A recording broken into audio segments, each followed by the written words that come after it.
سلام سلام ህፃናት ከመይ ቀኒኹም ደሓን ደቐኒኹም ህፃናት ከመይ ቀኒኹም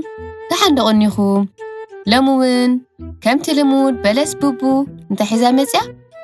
ፅንፅዋይ ሒዝና መፂና ኣለና ህፃናት ምክትታልና በኹም ክገድፉ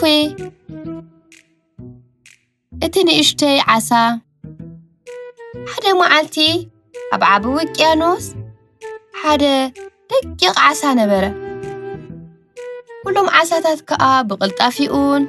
በተሓሳስብኡን ብብልሑን ይፈትውዎ ነበሩ ምስኡ ክፃወቱ ከዓ ደስ ይብሎም እቶም ዓሳታት መግቢ ባዕሎም የምፅሉ ነበሩ ሓደ መዓልቲ ግን እቲ ደቂቕ ዓሳ ካብቲ ዝነበሮ ውቅያኖስ ንላዕሊ ወፀ ኣብ ላዕሊ ከዓ ክልተ ኣዕዋፍ ክዝምብያ ረኣየ ሽዑ እተን ኣዕዋፍ ድማ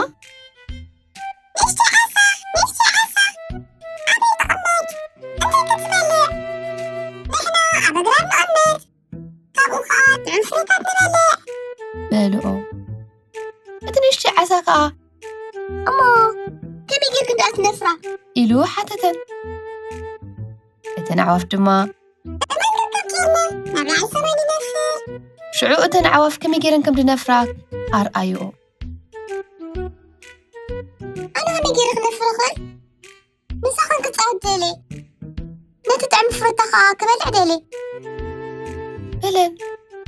ሽዑ እቲ ደቂቕ ዓሳ ናብ ኣዕሩኽቱ ናብ ታሕቲ ውቅያኖስ ተመልሰ ኣብኡ ከዓ ነዲኡ ረኸባ ማማዬ ኣነ ናብ ላዕሊ ክነፍር ደልየ እንታይ ከም ናይ ኣዕዋፍ ዝወደይ ኣዕዋፍ ኣብ ሰማይ ይበራ ንሕና ዓሳታት ከዓ ኣዝዩ ዝበለፀ ውቅያኖስ ኣለና ንኻብኡ ንሕንብስ ኢላ መለሰትሉ እቲ ንእሽተይ ዓሳ ግን ኣይተዋሕጠሉ ናብታ ፍልይቲ ሰብ መሰል ዓሳ ከዓ ከደ ፍቓድ ከዓ ሓተተ ኣነ ልክዕ ከም ኣዕዋፍ ክነፍር ደልየ ኣለኹ ከመይ ጌረ ክነፍር ኽእል እንታይ ትሕግዝኒ ምክንያቱ ጥዑም ፍርታ በልዓ ኣለዋ ንሰን ክበልዕ ደልየ በላ እታ ሰብ መሰል ዓሳ ኢላ እንዳሰሓቐት ሽዑ ነቲ ክንፉ ኣሕዲጋ መንገብገብ ገበረትሉ ክበርር ከም ዝኽእል ከዓ ሓበረቶ እቲ ንእሽተይ ዓሳ እውን ንላዕሊ ወፀ ክበርር ድማ ፈተነ ኣብ መወዳእታ ግን ንሰማይ ክበርር ኣይከኣለን ሽዑ ተንጨራሩ ከዓ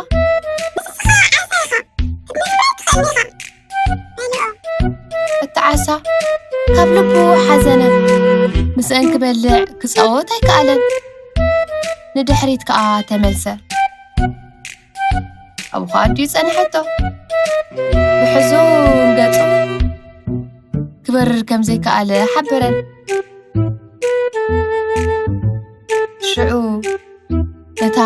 ሰብ መሰል ዓሳ ሰብ መሰል ዓሳ እጃኺ ዶ ክንፈ ይምለስለይ ኣነ ክበርር ኣይከኣልኩን ናብ ኣዕሩኽተይ ክምለስ እሞ ምስኦም ክፃወት እጃ ክምለስለይ ኢሉ ለበና እታ ሰብ መሰል ዓሳ ክንፉ መለሰትሉ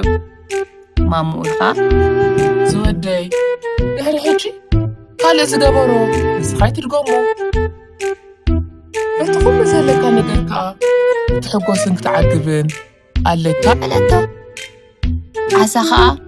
እንታይ ከም ዝገበረ ተረዲእዎ ኣብ ናይ ቀደም ህይወቱ ተመልሰ ተፈጸመ ህፃናት ኩሉ ግዜ በቲ ዘለና ክንዓግብ ግባኣና ድኾነ ሰብ ገይርዎ ኢልና ክንደግሞ የብልናን መጀመርታ ፍቓድካ ወለድና ብዓብኡ ከዓ ንነፍስና ክንመስል ኣለና ህፃናት ናይ ሎሚ ፅንፅዋይ እዚኣ ትመስል ነይራ